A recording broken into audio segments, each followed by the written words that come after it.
اور صرف بحران یہ نہیں ہے، بحران یہ ہے کہ خود ایک ادارہ جو ہے اس نے اپنے آپ کو بھی موضوع بحث بنا لیا ہے، خود اپنے آپ کو بھی بحران میں مبتلا کر لیا ہے۔ توہین عدالت تو میرا خیال ہے کہ زمانہ بدل گیا ہے، اب دیکھنا چاہیے کہ اداروں کی توہین باہر سے نہیں ہوتی ہے، اداروں کی توہین اندر سے ہوتی ہے۔ ہمارے سروں پہ تو تلواریں ہمیشہ لٹکتی رہی ہیں۔ فواد حسن خوش قسمت آدمی ہیں اور ان کے لیڈر بھی خوش قسمت ہیں کہ ان کے اوپر کوئی تلوار بھی نہیں ہے، کوئی تیر بھی نہیں اس طرف جاتا، گولی بھی اثر نہیں کرتی، اللہ کرے وہ محفوظ رہیں۔ الیکشن کمیشن نے پنجاب میں انتخابات کا شیڈول جاری کر دیا۔ سپریم کورٹ کے فیصلے کی روشنی میں پولنگ 14 مئی کو ہوگی۔ کاغذات نامزدگی کے خلاف اپیلوں پر سماعت 17 اپریل کو مقرر۔ امیدواروں کی حتمی فہرست 18 اپریل کو آویزاں کی جائے گی۔ کاغذات نامزدگی واپس لینے کی آخری تاریخ 19 اپریل ہوگی۔ امیدواروں کو نشانات 20 اپریل کو الاٹ ہوں گے۔ امریکی جریدے نے پاکستان کی معاشی تباہی کا ذمہ دار عمران خان کو قرار دے دیا۔ ٹائم میگزین کے مطابق عمران حکومت میں معاشی بدحالی کا آغاز ہوا، کوئی وزیر خزانہ ٹک نہیں پایا، اقتصادی ڈھانچے میں بہتری کی بجائے اقربا پروری پروان چڑھی۔ مضمون میں عمران کو کٹ پتلی اور دہشت گردوں کا حامی بھی قرار دیا گیا۔ میگزین نے یہ بھی گواہی دی کہ ٹہریان عمران خان کی ہی بیٹی ہے۔ پنجاب کے مختلف شہروں میں تیز ہواؤں کے ساتھ ہونے والی بارش نے موسم خوشگوار کر دیا۔ بلوچستان کے مختلف شہروں میں موسلادھار بارش اور یالہ باری سے ندی نالوں میں طغیانی آ گئی۔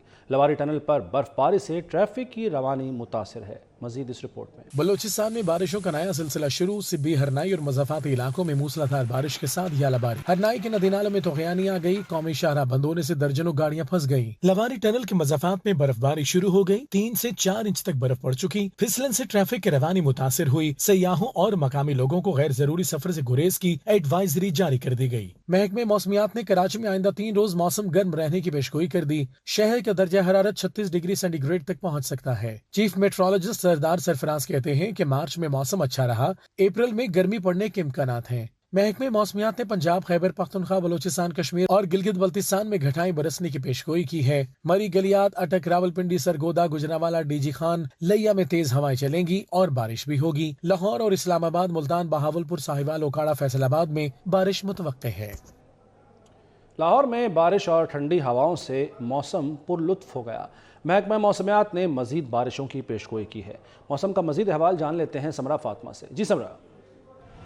شہر لاہور کے موسم کی اگر بات کی جائے تو بارش اور ٹھنڈی ہوا چلنے سے شہر لاہور کا موسم جو ہے وہ اوسم ہو گیا ہے۔ اگر بات کر لی جائے تو دن پر جو ہے وہ گرمی اپنے جوبن پر تھی اور سورج بھی جو ہے وہ آگ برسا رہا تھا، لیکن جیسے ہی شام ہوئی تو کالے بادلوں نے آسمان کو اپنی لپیٹ میں لے لیا اور برس کر جو ہے وہ جل تھل ایک کر دیا۔ اگر بات کر لی جائے تو مال روڈ، لبرٹی چوک، اسی کے ساتھ ساتھ China Scheme, Jail Road, Mughalpura اور شالیمار لنک روڈ پر جو ہے، اسی کے ساتھ ساتھ جو شہر کے دیگر علاقے ہیں وہاں بھی جو ہے ابر رحمت جم کر برسا اور جل تھل جو ہے وہ ایک ہو گیا۔ محکمہ موسمیات کے حوالے سے اگر بات کر لی جائے تو محکمہ موسمیات نے جو ہے سورج اور بادلوں کے درمیان آنکھ مچولی کا کھیل جاری رہنے کے امکانات ظاہر کیے ہیں، جبکہ آئندہ آنے والے ہفتوں میں بارش کے امکانات بھی ظاہر کیے گئے ہیں۔ اور اسی کے ساتھ ساتھ اگر بات کر لی جائے تو بارش کی وجہ سے شہر لاہور کی جو فضائی آلودگی ہے اس میں بھی کمی واقع آئی ہے، اور اگر بات کر لی جائے تو شہر لاہور کا جو ایک کوالٹی انڈیکس ہے وہ 77 ریکارڈ کیا گیا ہے اور لاہور جو ہے وہ فضائی آلودگی کے اعتبار سے 5ویں نمبر پر ریکارڈ کیا گیا ہے، اور آئندہ آنے والے دنوں میں فضائی آلودگی میں کمی کے مزید امکانات بھی ظاہر کیے گئے ہیں۔ ٹھیک ہے سمرا، بہت شکریہ آپ کا۔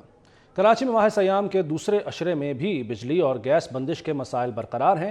ہزارہ کالونی کے مکین بجلی اور گیس کی عدم فراہمی سے اذیت میں مبتلا ہیں۔ دیکھیے اسی بارے میں کاوش میمن کی رپورٹ۔ رمضان میں گیس اور بجلی کی لوڈ شیڈنگ۔ گیس اور بجلی بندش نے ہزارہ کالونی کے مکینوں کو اپنی لپیٹ میں لے لیا۔ خواتین بولی دن میں 3 بار 1.5 گھنٹے کے لیے بجلی بند رہتی ہے۔ سحری اور افطاری میں گیس نہیں آتی، پانی پی کر روزہ رکھ لیتے ہیں۔ سحری کے وقت جو ہے سوئی گیس چلی جاتی ہے، ہم لوگ بہت پریشان ہیں، لائٹ چلی جاتی ہے، ہم لوگ بڑے پریشان ہیں، لوڈ شیڈنگ بہت ہو رہی ہے، بل ہم پورے دے رہے ہیں سر۔ بڑی مشکل ہو رہی ہے، گیس کی بہت پرابلم ہو رہی ہے، یہاں پہ بہت لوڈ شیڈنگ ہے۔ گیس نہ سحری کے ٹائم ہوتی ہے نہ افطاری کے ٹائم ہوتی ہے، ابھی بھی نہیں ہے۔ شہریوں کا مطالبہ ہے کہ گیس اور بجلی کی لوڈ شیڈنگ کا خاتمہ کیا جائے تاکہ ماہ مقدس میں شہری عبادات کے دوران سکون کا سانس لے سکیں۔ وزیر مملکت برائے پیٹرولیم مصدق ملک کہتے ہیں ملک میں گیس ذخائر کم ہیں، 24 گھنٹے فراہم نہیں کر سکتے، تاہم انہوں نے SSGC کو ہدایت کی ہے کہ وہ سحر و افطار کے اوقات میں گیس کی لوڈ شیڈنگ نہ کرے۔ ابھی ہم نے رمضان کے اندر یہ طے کیا تھا جس پہ بڑی سختی سے عمل کیا جا رہا ہے اور عمل کیا جائے گا کہ افطار کے وقت اور سحری کے وقت کسی جگہ کے اوپر بھی گیس کا فقدان نہ ہو۔ اب یہ جوڈیشری کے اندر جو کچھ ہو رہا ہے، یا آپ ہم سے سوال ہیں، آپ ان تمام لوگوں نے جو جسٹسز سپریم کورٹ کے ہیں، جو معترض ہیں، ان سے پوچھیے۔ عمران خان کی خیبر پختونخوا حکومت میں بھرتی سوشل میڈیا ٹائیگرز کی چھٹی۔ نگران حکومت کا پی ٹی آئی دور میں بھرتی 1109 سوشل میڈیا انفلوئنسرز کو فارغ کرنے کا فیصلہ۔ محکمہ اطلاعات نے انفلوئنسرز کا اعزازیہ اور تنخواہ روکنے کی سفارش کر دی۔ محکمہ خزانہ کو لکھے مراسلے میں کہا گیا ہے کہ پروجیکٹ وسائل کا ضیاع ہے، اس کے تمام امور بند ہو چکے، مزید جاری نہیں رکھ سکتے۔ سوشل میڈیا انفلوئنسرز کو سرکاری خزانے سے ماہانہ 25,000 روپے دیے جاتے تھے۔ پشاور میں 12 فیڈرز پر ایک بھی رجسٹرڈ صارف نہیں، صرف کنڈے ہیں۔ یہ فیڈرز اوپر والوں کے کہنے پر چلانے پڑتے ہیں۔ پشاور الیکٹرک سپلائی کمپنی کا نیپرا میں سماعت میں انکشاف۔ ممبر نیپرا مقصود انور نے کہا کہ پیسکو 17% کی افرادی قوت کے ساتھ کام کر رہی ہے، اتنی تفصیل میں زیادہ نہ جائیں۔ چیئرمین نیپرا نے کہا اتنی تفصیل میں کیوں نہ جائیں، دنیا کو پتہ چلے کہ ہو کیا رہا ہے۔ اجلاس میں 12 فیڈرز کی تفصیلات طلب کر لی گئیں۔ سپریم کورٹ نے جلد بازی میں فیصلہ کیا ہے۔ وزیر اعلیٰ سندھ مراد علی شاہ کا کہنا ہے کہ الیکشن کے معاملات الیکشن کمیشن پر چھوڑ دیے جائیں۔ خیرپور آج حضرت سچل سرمست کے مزار پر حاضری کے بعد میڈیا سے گفتگو میں ان کا کہنا تھا کہ سپریم کورٹ شہید ذوالفقار علی بھٹو کو انصاف نہیں دے سکا۔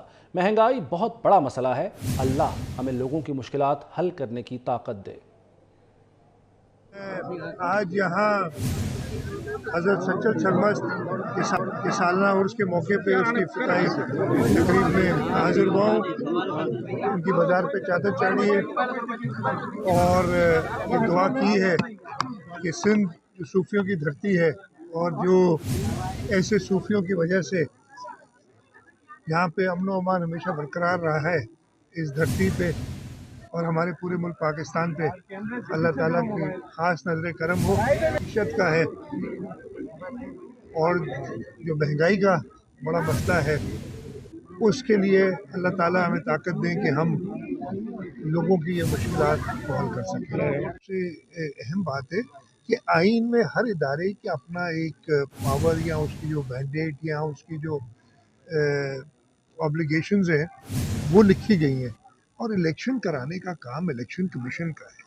الیکشن کمیشن پہ چھوڑ دیا جائے کہ وہ ساری صورتحال دیکھ کے جس وقت چاہے وہ الیکشن کرے۔ اور یہ میں آپ کو بتاؤں، پیپلز پارٹی کبھی الیکشن سے نہیں جاتی، میں پیپلز پارٹی کا نمائندہ ہوں۔ الیکشنز ضرور ہونی چاہیے لیکن ایک لیول پلینگ فیلڈ کے ساتھ۔